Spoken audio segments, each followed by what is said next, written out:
여기서 8장 쉽게 읽기를 시작하겠습니다. 혹시 여러분 지난 시간에 우리가 몇 장 했는지 기억나시나요? 5장. 5, 6, 7장을 했죠?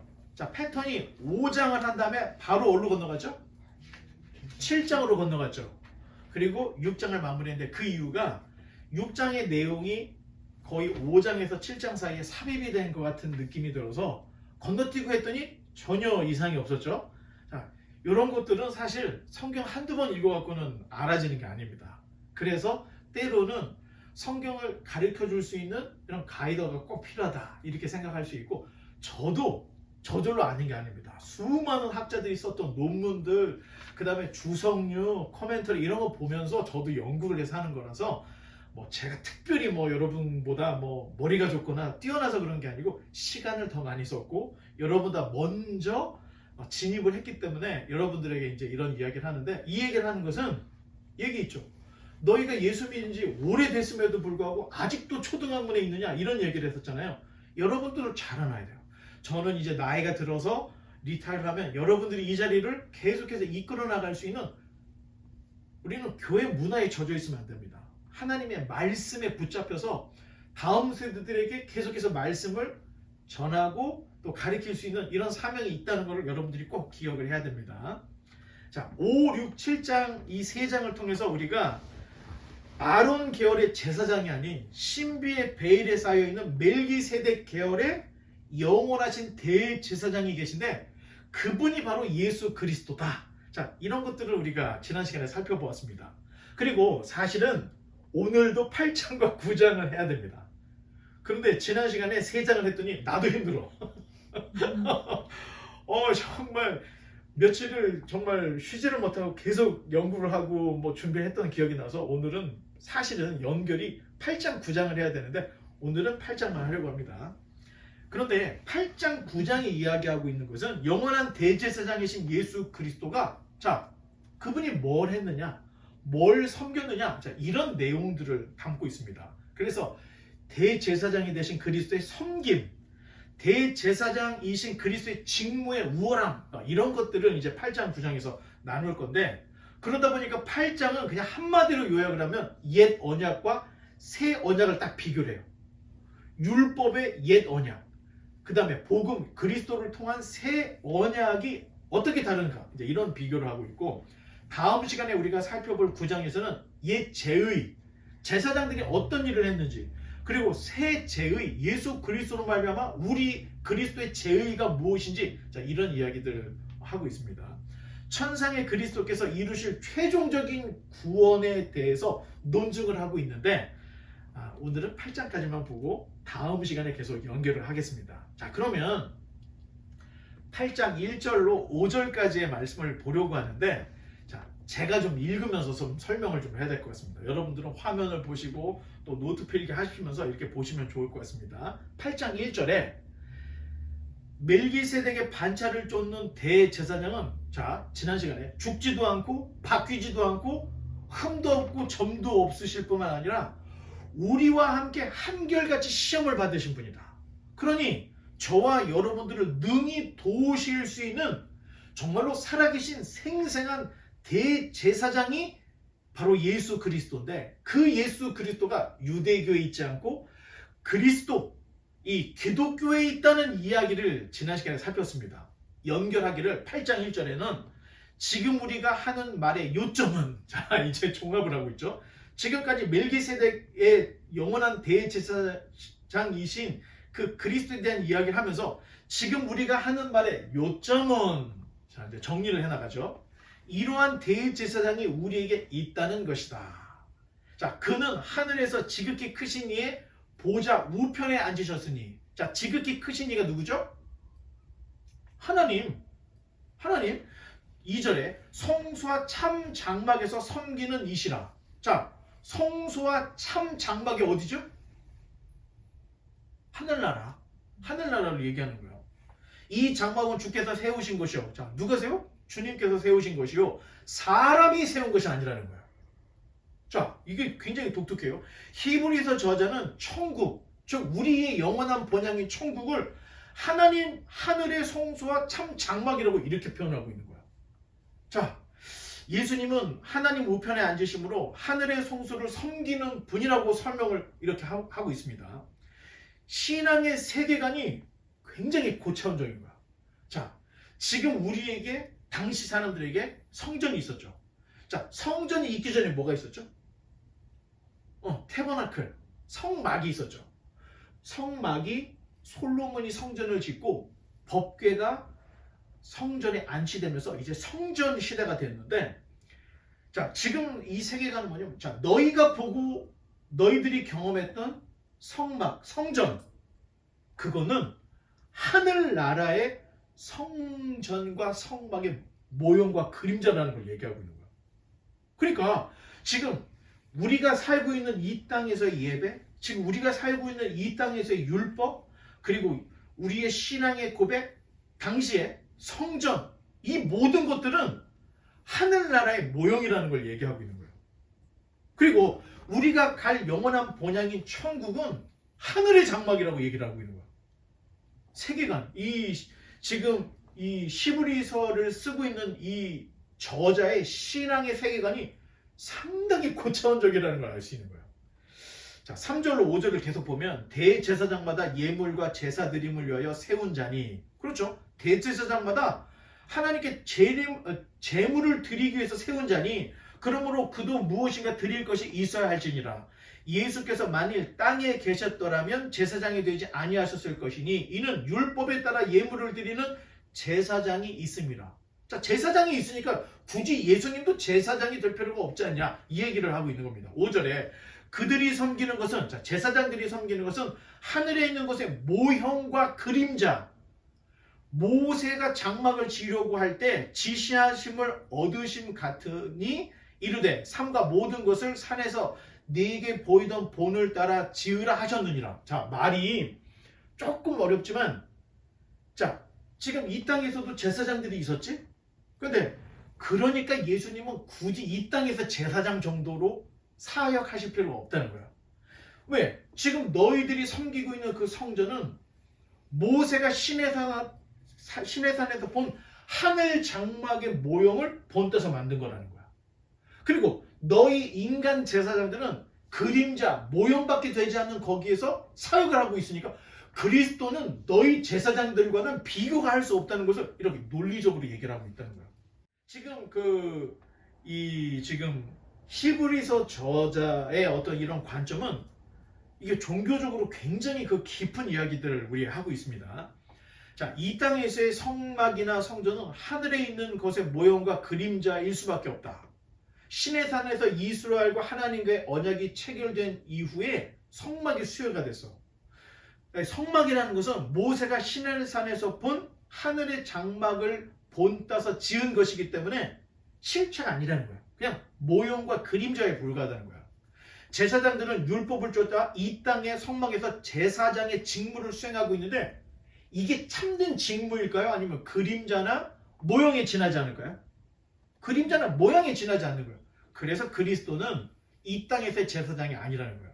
그러니 예수님이 이 땅에서 제사장이 될 필요가 없고, 예수님은 하늘 장막에 멜기세덱의 계열을 쫓은 영원하신 대제사장이니 굳이 이 땅에서 예수님은 제사장이 될 필요가 없는 분이라는 것을 아주 그냥 이렇게 논리적으로 이야기를 하고 있습니다. 자, 그 다음에 7장부터 13장까지는 옛 언약과 새 언약을 비교를 하고 있어요. 자, 6절을 한번 또 보겠습니다. 제가 보겠습니다. 그러나 이제 그는 더 아름다운 직분을 얻었으니 그는 더 좋은 약속으로 세우신 더 좋은 언약의 중보자시라. 여기 중보자라는 말이 나오죠. 자, 이 중보자라는 말이 무슨 말일까? 중보자. 어렵죠? 영어 번역을 제가 여기 뭔가를 잘못 썼군요. 죄송합니다. 오늘은 한국어만 좀 봐주세요. 영어를 그걸 다 고치지 못했어. 내가 왜 이렇게 일이 빨리 끝났나 했더니 그 생각을 못했습니다. 미안합니다. 자, 중보자라는 게 중재자라는 거예요. 그러면 제사장은 사실 하나님과 사람의 중보자인 거예요. 그런데 사람이 완벽해, 못 완벽해? 불안정하죠. 그래서 인간의 한계가 있다는 거예요. 그런데 그리스도는 영원한 분이시기 때문에 영원한 중재자, 중보자가 될 수 있다는 거예요. 전에도 한번 여러분들에게 얘기했던 것 같은데 중보 기도한다는 얘기 있었죠. 지금 누가 어려움을 겪고 있는데 그 사람을 위해서 우리가 중보 기도하자. 사실 이게 말이 엄밀히 따지면 안 된다는 거야. 우리가 그 사람하고 하나님 사이에 어떻게 중재자가 될 수 있는 거야. 그렇게는 못해. 그래서 한자어로 도구라는 말을 써. 그 사람을 위해서 기도해 주는 거를 한자어로 도구 기도라고 할 수가 있는데, 그러니까 예수 그리스도만이 언약의 중보자, 중재자가 될 수 있다는 거야. 자, 예수님께서 이 땅에서 제사장을 하지 않는 이유는 왜? 더 아름다운 직분, 더 좋은 약속, 더 좋은 언약의 중보자이기 때문에 굳이 인간의 제사장이 아니라 영원한 대제사장이 되실 수밖에 없다. 이 얘기를 하고 있는데, 자, 문구를 한번 보면 더 아름다운, 비교급을 하고 있죠. 더 좋은, 또 뭐가 있어요? 약속, 또 비교를 하고 있죠. 쭉 하면 더 좋은 언약의 중보자, 더 좋은, 더 좋은, 더 좋은, 3번이나 얘기하고 있는 거예요. 이렇게 세 번씩이나 얘기를 하고 있다는 것은 이건 확실하다는 얘기예요. 명확하다는 얘기예요. 자, 7절에 보면 저 첫 언약이 무흠하였더라면 둘째 것을 요구할 일이 없었으려니와. 자, 무흠하다는 것은 흠이 없다는 말이죠. 흠이 없는 거. 그냥 원어상으로 봐도 그냥 부족한 것이 없다는 뜻이 무흠하다는 뜻이에요. 새 언약이 필요했던 이유는 첫 언약에 흠이 많았기 때문이라는 거예요. 물론 첫 번째 옛 언약이나 새 언약도 누가 주신 거예요? 다 하나님이 주신 거예요. 자, 다 하나님 주신 거예요. 그러나 첫 언약을 받는 우리가 받을 준비가 안 되어서 부족하게 되고 말았다는 뜻입니다. 자, 이거 성경을 신학적으로 교리적으로 읽지 않으면 굉장히 헷갈리게 돼 있어요. 근데 신학과 교리가 세워진 상태에서 읽으면 해석이 가능하다는 거예요. 자, 이 땅에 오신, 그렇다면 첫 언약을 받는 우리가 받을 준비가 안 되어서 부족한 것인데, 그렇다면 전지전능하신 하나님이 주셨던 옛 언약을 사람이 받기에 부족하다는 것을 모르고 계셨다는 것인가? 자, 이런 반박도 할 수가 있습니다. 자, 이 땅에 오신 예수님께서 말씀하시기를 이런 말씀을 했어요. 너희가 땅의 일을 말하여도 이해를 못하는데 하물며 하늘의 것을 말하면 이해할 수 있겠느냐. 자, 예수님이 이런 얘기를 했는데, 그래서 여러분들이 학교를 다니는 겁니다. 그리고 여러분들이 열심히 공부를 하는 거예요. 지혜와 지식이 많으면 많을수록 깨닫는 수준이 달라지기 때문에 확실히 그렇다는 거예요. 자, 복음을 받아들이는 데 있어서 유치원생과 대학생이 받아들이는 것이 사실 본질적으로는 같습니다. 본질적으로는. 왜 같냐면은 하나님을 사랑으로 이해하는 유치원생? 뭐 괜찮아요. 하나님을 거룩으로 이해하는 이런 거. 결국에는 사랑과 거룩이 다 하나님의 본질이기 때문에 그 연령대에 맞게 이해를 하는 건 이거 본질적으로 틀리지 않다는 거예요.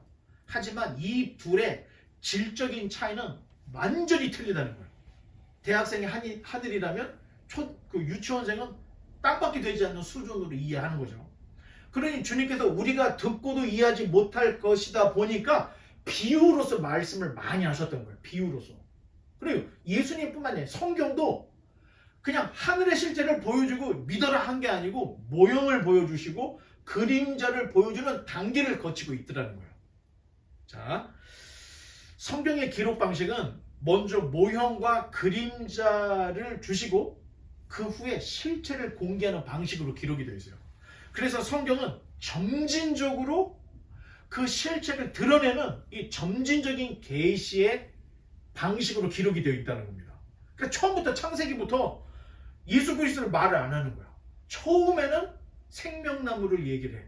그러다가 율법을 주셔. 그러다가 뭔가 이렇게 가다가 뭔가 이렇게 점진적으로 무엇인가를 열어주신다는 거야. 한 번에 다 주시지 않고. 그러다가 실체가 되신 예수 그리스도가 오셔서 알아보는 이들이 있었다는 거예요. 이런 방식으로 계시해주고 있습니다. 주님께서 오셔서 이루실 새 언약 또한 예레미야 선지자 때에 와서 처음으로 말을 했던 거예요. 자, 이 옛 언약, 새 언약. 사실 새 언약이 없으면 옛 언약이라고 할 필요가 없죠. 그냥 언약인 거야.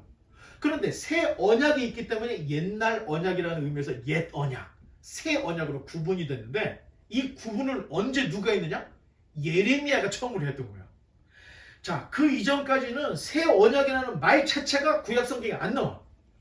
그러나 곧 바벨론에게 예루살렘이 멸망할 것이라는 것을 예레미야가 계시를 통해서 알고 있었던 거예요. 그러니까 하나님이 이제는 새 언약을 주실 때가 되었다는 것을 예레미야를 통해서 예언을 하게 하셨다는 거예요. 자, 예루살렘 성전이 멸망한다는 것은 신의 산에서 너희가 내 말을 지키면 내 백성이 되고 내 제사장 나라가 되리라고 했던 이 옛 언약이 파기되었다는 선언인 거예요. 자, 하나님께서 두 돌판에 10계명을 주시고 이 10계명으로 인한 거의 600개가 넘는 율법을 쫙 주셨어요. 그리고 이 율법의 실체가 되는 성막을 주셨어. 그러다가 왕정시대에 와서 성전을 지었죠. 자, 이 모든 것들을 통해서 하나님께서 우리에게 말씀하시는 것은 언약이 살아있다는 걸 주셨는데 솔로몬의 성전, 예루살렘 성전이 바벨론에서 멸망당했다는 것은 이스라엘과 하나님의 언약이 파기되었구나, 이런 뜻을 가지고 있다는 거예요. 그래서 시내 산에서 금송아지를 만들었을 때 모세가 와서 두 돌판을 어떻게 했어요? 깨트려 버렸던 이유가 시내 산에서 너희가 알지 못하는 언약을 세웠던 하나님이 너희의 죄로 말미암아 언약을 파기했다는 의미로 이 두 돌판을 지어서 깨트려 버렸던 거예요. 성전이 깨어진 것도 너희와의 언약이 파기되었다. 자, 이거를 다 얘기하고 있다는 거예요. 자, 성전의 파괴, 즉 언약이 파괴될 수밖에 없었던 이유는 이스라엘 백성이 하나님의 말씀을 지키는 것은 고사하고 하나님 섬기는 것 그 자체를 너무 귀찮아했던 거야. 예배 드림에 있어서 정말로 마음과 뜻을 다해서 드려야 되는데 그렇게 하지 않은 거야. 그러면 왜 저들은 접어버리지 않았을까? 종교적으로 정치적으로 이용해 먹을 수 있는 것이 있었기 때문에 의와 신과 마음은 다 잃어버리고 그냥 껍데기만 남아서 종교를 이용해서 국가를 움직이는 이런 형태가 되고 있었던 거예요. 그러니까 하나님이 예루살렘 성을 파괴를 시켜버렸던 거예요. 하나님 섬기는 것 자체가 귀찮아했기 때문에 더 이상 하나님께서 언약을 유지하지 않고 파괴했다. 히브리서 저자는 예레미야의 글을 인용하고 신약에서 인용한 구약의 가장 긴 지금 내용을 8절로 10절에 이제 기록을 하고 있는데 제가 이제 이거 문제 많이 읽었으니까 여러분들이 이제 한번 돌아가면서 한 절씩 8절로 10절의 말씀을 한번 읽어보겠습니다. 너의 잘못을 지적하여 말씀하시되 주께서 이르시되 볼지어다 날이 이르리니 내가 이스라엘 집과 유다 집과 더불어 새 언약을 맺으리라. 또 주께서 이르시기를 이 언약은 내가 그들의 열조의 손을 잡고 애굽 땅에서 인도하여 내던 날에 그들과 맺은 언약과 같지 아니하도다. 그들은 내 언약 안에 머물러 있지 아니하므로 내가 그들을 돌보지 아니하노라. 또 주께서 이르시되 그날 후에 내가 이스라엘 집과 맺을 언약은 이것이니 내 법을 그들의 생각에 두고 그들의 마음에 이것을 기록하리라. 나는 그들에게 하나님이 되고 그들은 내게 백성이 되리라. 자, 예레미야 31장에 있는 내용을 그대로 다 가지고 온 거예요. 세 절을 갖고 왔다는 것은 신약을 썼던 신학 저자들이 구약을 인용을 많이 했어요. 그런데 세 절을 몽땅 갖고 온 예는 여기밖에 없는 거야. 자를 수가 없었다는 거지. 왜? 너희와 하나님이 옛 언약을 체결했던 그 과정을 이야기를 해야 되기 때문에. 그러면서 말하기를 이게 파기가 되어서, 하지만 파기로 끝난 것이 아니라 하나님이 이제 새 언약을 준비했는데 첫 번째 줬던 언약하고는 질적으로 틀리다. 지금 이 얘기를 예레미야가 예레미야 31장에서 최초로 이 얘기를 했던 거예요. 자, 성전이 파괴되었다고 해서 모든 것이 끝이 아니죠. 나중에 알고 보니까 성경을 다 읽어보니까 이게 과정이었다는 걸 우리가 알게 된 거예요. 옛 언약을 대표하는 성전이 파괴되고 하나님께서 새 언약을 준비를 하셨는데 이 새 언약은 옛 언약처럼 짐승을 대신 잡는 의식을 요구하지 않는다는 거예요. 예수 그리스도를 믿음으로, 즉 생각과 마음으로 신앙하는 굉장히 인격적인 어떤 그 신앙으로 지금까지 하나님께서 주셨던 옛 언약과는 옛 언약 자체가 완전히 틀리다는 거예요. 언약 자체에 죄의 용서가 결합이 되어 있는 새로운 형태의 언약책이라는 거예요. 자, 좀 어렵죠. 하지만 여러분들이 유튜브 몇 번 보면 더 확실히 알게 될 겁니다. 구약의 율법과 신약의 구약의 옛 언약과 신약의 새 언약이 무엇이 틀린지를 지금 비교를 하고 있는 거예요. 오늘 그 공동체 성경이 뭐였죠? 사모님? 몇 장 몇 절이었어요? 마가복음? 누가복음? 나는 깜짝 놀랐던 게 거기에 예수님이 말씀하시는 이런 모든 이런 내용들을 이렇게 보면서 내가 느낀 게 와, 지금 이게 지금 누가 썼는지 모르지만 히브리서를 쓴 사람의 이 아이디어는 이미 예수님께로부터 다 받았다는 거야. 예수님 비슷한 얘기들을 이미 비유를 통해서 산상설교 또 수상설교를 통해서 백성들에게 이미 다 가르쳤던 내용들이 집대성이 되고 연구가 되어서 이렇게 약간 편지 형식으로 약간 논문 형식으로 이렇게 나오고 있는 거예요. 두 언약을 분석을 해보면 새 언약이 옛 언약보다 훨씬 강화가 됐다는 거예요. 옛 방식이 무작정 명령을 따라가는 식이었다면 새 언약은 일단 들어서 이해하고 깨달아서 마음과 생각에 새겨지면 그 후에 삶이 바뀌는 그 형태가 좀 달라졌죠. 옛날에는 자기가 알든 모르든 일단 안식일은 지켜야 돼. 나의 의지하고 상관없이 남자들은 어떻게 돼 있어? 난지 8일 만에 다 할례가 되어 있는 거야. 이런 식이었던 거야. 그런데 오늘날의 새 언약은 그냥 그대로 교회에 가서 예배만 드리고 오는 이 정도가 아니라는 거야. 더 강화가 된 거예요. 일단 복음을 들어서 이해하고 깨달아서 마음과 생각에 새겨지게 되는 거야. 그러면 새겨진 말씀과 이 복음이 내 삶을 바꿔나가게 되는 거야. 자, 이런 식으로 바뀌었다는 거예요. 예레미야 이후에 예수님께서 마지막 만찬절에서 새 언약을 선포하죠. 우리가 성찬식을 할 때 포도주 그 다음에 떡을 나누면서 얘기할 때 예수님이 이게 너희들을 위한 새 언약의 피다. 새 언약의 이 빵이다. 이렇게 말씀을 하셨던 게 이 언약이 이제 마지막 만찬절에서 제자들과 식사하는 그 자리에서 이제야 다 바뀌었다는 것을 그 얘기를 하고 있다는 거예요. 자, 나중에 이제 우리가 복음서를 한번 들어가서 보면 알 텐데 아마 지금 여러분들이 우리가 빌레몬서를 시작해서 사도행전, 사도 바울의 편지들을 지금 쫙 보면서 히브리서 뭐 이제 계속해서 이제 우리가 살펴보고 있는데 이런 것들이 다 끝나고 복음서를 가서 보면 복음서를 보는 눈이 분명히 달라질 겁니다. 모르는 상태에서 복음서를 읽으면 야 신기하네. 와 위로 뭐 이런 것만 생각을 하게 되는데 이미 이런 내용들을 다 알고 복음서를 가면은 예수님의 지혜, 예수님의 말씀이 천상의 말씀이라는 것을 동의 안 할 수가 없다는 거예요. 이제 나중에 가서 여러분들이 보면 알 겁니다. 계속해서 11절과 12절을 좀 읽어주시기 바랍니다. 또 각각 자기 나라 사람과 각각 자기 형제를 가르쳐 이르기를 주를 알라 하지 아니할 것은 그들이 작은 자로부터 큰 자까지 다 나를 압니다. 그가 그들의 불의를 긍휼히 여기고 그들의 죄를 다시 기억하지 아니하리라 하셨느니라. 새 언약이라 말씀하셨으되 첫 것을 낡아지게 하신 것이니 낡아지고 새하는 것은 없어져 가는 것이니라. 아멘. 감사합니다. 13절까지였네요. 자, 새 언약은 장소와 시간을 초월한 성령님이 아예 우리 안에 내주하시는 거야. 굉장히 다르다는 거예요. 옛날에는 성령님의 내주하고 관계가 없어. 그냥 지키라고 하는 그 법을 지키면 되는 거예요. 그런데 지금은 예수 그리스도를 믿을 때도 성령님이 믿게 도와주시는 거야. 그리고 하나님의 이 거룩한 복음의 말씀을 깨달을 수 있도록 내주하시는 성령님이 깨닫게 해주시는 거야. 마치 그냥 이렇게 생각하면 아주 쉽게 될 텐데 이건 신학적으로는 뭐 맞다고 할 수 없는데 우리 그 어린이들 이야기할 때 마음속에 천사와 악마가 있어요.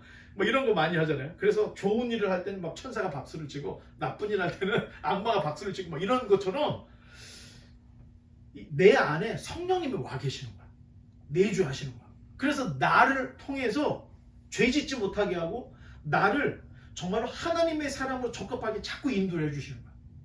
그래서 우리로 하여금 듣는 복음을 깨달을 수 있도록 우리 눈에 보이지 않지만 이 성령님께서 야 이 밥통아 이거 생각해야지 저거 생각하면서 자꾸 도와주신다는 거예요. 우리로 하여금. 그러니까 깨닫는 게 틀려지는 거죠. 자, 한 가지 알아야 될 게 지금 읽었던 11절은 마치 복음을 저절로 깨달은 것처럼 이렇게 기록이 되어 있는 거예요. 이 기록 자체가. 자, 각각 자기 나라 사람과 각각 자기 형제를 가르쳐 이르기를 주를 알라 하지 아니할 것은 그들이 작은 자로부터 큰 자까지 다 나를 알미라. 우리가 복음을 전하지 않고 지조를 안다는 말인가? 이렇게 이제 오해를 할 수가 있습니다. 이 내용은 새 언약의 내용은 옛날 거하고 틀리다는 거예요. 그냥 그 이야기가 굉장히 제의적인 형태가 아니라 지극히 인격적인 것으로 바뀌었다는 의미가 담겨져 있어요. 그래서 아까 우리가 신앙과 믿음으로 접근할 때는 초등학생이나 유치원생이나 대학생이 본질적으로 신앙을 똑같이 받아들일 수 있다는 얘기는 연령에 맞게 아이들이라면 그냥 사랑의 하나님으로, 큰 사람은 거룩하신 하나님으로 이렇게 인식을 하면서 틀리지만 결국에는 그 하나님이 본질적으로 같다는 얘기예요. 굉장히 인격적인 신앙으로 바뀌었다는 거예요. 이런 내용들을 지금 이 히브리서 기자가 말을 하고 있다는 거예요. 어떻게 보면 쉬울 수도 있지만 아무리 생각해도 깊이해도 이 내용이 굉장히 깊다는 것을 알 수가 있다는 거예요. 성전도 하나님 나라를 너희들 우리가 잘 아는 천국 이 정도로 얘기하지 않고 하늘의 장막이라고 얘기하는 거예요. 그리고 그것이 그대로 이 땅에서 모형화된 게 성전이고 태버나클이고 율법이고 이게 다 그림자였다는 거예요. 그러면서 예수 그리스도께서 오신 새 언약은 진짜 너희들에게 보여줄 실체다. 그래서 예수 그리스도께서 거룩한 피를 우리를 위해서 흘려주신 거야. 이러면서까지 우리를 이끌어주시는 이 하나님의 놀라운 사랑, 하나님의 놀라운 우리를 구원하려고 하는 그 하나님의 그 의지, 열정을 이 복음과 언약을 통해서 볼 수 있다는 것을 히브리서 기자가 이야기하고 있습니다. 9장부터는 이제 예법에 대한 이야기하는 거예요. 제사장이 하는 일, 그리스도께서 하신 일을 비교를 하는데 9장은 다음 시간에 하겠습니다. 자, 이제 말씀의 결론을 맺겠습니다. 히브리서는 성도들에게 주는 일종의 설교라고 말할 수가 있어요. 13장까지 굉장히 긴죠. 굉장히 긴 설교라고 볼 수 있는데 당시 신앙 공동체가 무기력에 빠진 거야. 나태함에 빠진 거야. 체험에 빠진 거야. 체념에 빠진 거야. 무관심에 빠져버린 거야. 왜? 상처를 너무 많이 받았거든. 예수님 믿는다는 이유로 다 잡아가. 예수님을 믿는다는 이유로 내 기업을 다 빼앗기는 거야. 예수님을 믿는다는 이유로 사랑하는 내 가족 해체가 되는 거야. 이런 것들을 경험을 하니까 당시에 이 히브리서를 읽어야 될 사람들이 막 피해. 유대교로 도망가고 이방 신들에게 다시 돌아가고. 왜냐면 무기력에 빠지고 나태함에 빠지고 체념에 빠지고 무관심에 빠져 있는 거야. 이런 사람들에게 호소하기 위해서 썼기 때문에 내용을 보면 다시 돌아오라. 다시 한번 생각해봐라. 비교해봐라. 이런 얘기를 계속하면서 다시 시작해. 이 얘기를 하고 있다는 겁니다. 자, 여러분, 게임은 죽어도 어떻게 되죠? 게임을 하다가 내가 죽었어. 그럼 어떻게 돼? 다시 할 수 있어요. 다시 할 수 있어. 그러나 인생은 그럴 수 없다는 거예요. 지나가면 그게 끝이고 무엇인가를 선택을 했다. 이건 책임이 따른다는 거예요. 인생은 게임하고 다릅니다. 그런데 신앙도 마찬가지라는 겁니다. 예수 그리스도까지 왔다면 이제는 다시 세상으로, 다시 율법으로는 절대 돌아갈 수가 없다는 거예요. 만약 뒤로 돌아보면 어떻게 해야 되죠? 롯의 처와 같이 소금 기둥이 되어버리거나, 그리고 다른 곁길로 가면 어떻게 되죠? 사망의 음침한 골짜기로 빠져서 끝장이 나버린다는 거예요. 이 말씀의 교훈은 현대를 살아가는 우리들에게도 똑같이 적용이 되는 거예요. 당시 사람들에게만 주는 말씀이 아니라는 거예요. 광야 같은 세상에서 나그네와 같은 우리에게 그냥 광야에 홀로 있는 게 아니라는 거예요. 영원한 대제사장 예수 그리스도께서 우리를 살펴보시고 우리를 지켜보시고 우리가 곁길로 가지 않도록 계속해서 성령을 통해서 우리에게 말씀하시고 바른 길을 보여주신다는 거예요. 그분이 구원의 근본이고 본이고 인도자라는 거예요. 그분이 죽고 부활해서 이 세상에 없는 것이 아니라 지금 하나님의 우편에 앉아서 대제사장으로서의 역할을 감당하고 있으니 너희들 예수 그리스도를 바라보고 다시 돌아오라. 여러분, 살다 보면 낙심할 수 있어요. 아니 이 삶이 나 솔직히 이런 얘기 할 수 있어요. 나 한국에서 진짜 부유롭게 살았어요. 솔직히 용돈 걱정하지 않고 내가 먹고 싶은 거 그래서 이렇게 됐지만 내가 하고 싶은 거 다 했던 것 같아요. 내 기억에. 그런데 부모님을 떠나서 내가 살다 결혼을 해서 내가 가정 있고 살다 보니까 와 이게 진짜 삶의 현실이 이런 거구나 하는 걸 매일매일 느꼈던 거야. 더군다나 맨 땅에 헤딩하듯이 미국에 와서 유학을 했잖아. 돈도 별로 없는데 그냥 와버린 거야. 그러니 여기 와서 알바하면서 생활하면서 이런 것들을 경험하면서 저절로 하나님 부르게 되더라고. 그런데 하나님께서 정말로 묘한 것은 옛날이나 지금이나 부족한 게 없도록 하나님이 늘 필요할 때 너희 그 게임에서 아이템을 주듯이 필요할 때 아이템을 주듯이 하나씩 빵빵 터뜨려서 살게 해주시더라는 거예요. 자, 이러한 경험, 이런 광야에서 이런 경험을 통해서 정말로 예수 그리스도를 알고 믿고 신앙함으로 그분만을 바라봄으로 이 광야를 지나 정말로 하나님이 계시는 하늘의 장막까지 무사히 도달할 수 있는 저와 여러분 되시기를 주님의 이름으로 간절히 축원합니다. 기도하겠습니다.